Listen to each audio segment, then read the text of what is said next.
কেমন আছেন সবাই? আজকে স্নো পড়েছে টেক্সাসে, ভালোই স্নো পড়েছে। স্নো দেখে আমার বুট খেতে ইচ্ছে করছিল। আমি আগের দিন রাতেই বুটটা ভিজিয়ে রেখেছিলাম।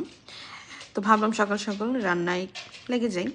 তো অল্প একটু পেঁয়াজ দিয়ে নিলাম। পেঁয়াজ আমি অতটা খেতে পছন্দ করি না। অল্প একটু অলিভ অয়েল দিয়ে নিলাম। একটু লবণ দিয়ে পেঁয়াজটাকে তাড়াতাড়ি করে ভেজে নিব, কারণ আমরা সবাই জানি যারা রান্না করি যে পেঁয়াজের মধ্যে লবণ দিলে পেঁয়াজটা খুব তাড়াতাড়ি ভাজা ভাজা হয়ে যায়।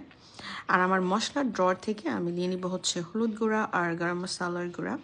আমি খুবই অল্প কিছু ইনগ্রেডিয়েন্টস দিয়ে রান্না করব। আমার অত মশলা খেলে আমার খুবই প্রবলেম হয় ইদানিং, যার কারণে আমি অতটা খাইও না। আর আপনারা কেমন আছেন?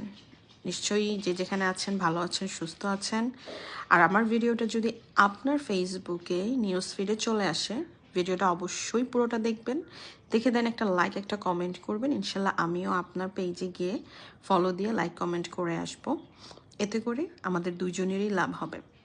কারণ আমরা যখন ভিডিওগুলোকে স্ক্রিপ্ট করে যাই, তখনই কিন্তু আমরা আমাদের ফেসবুক পেজের প্রবলেমটা নিজেরাই ক্রিয়েট করি, যার জন্য আমাদের রিচ হয় না বা অতটা ভিউজ হয় না, ফলোয়ার হয় না।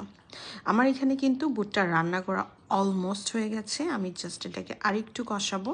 যেহেতু এটা সিদ্ধ করা বুট আর আলু, আমার কিন্তু পানি দেওয়ার কোনোই প্রয়োজন ছিল না। আমি জাস্ট এটাকে একটু মশলার মধ্যে একটু কষিয়ে নিচ্ছি। আর এই দেখতে পাচ্ছেন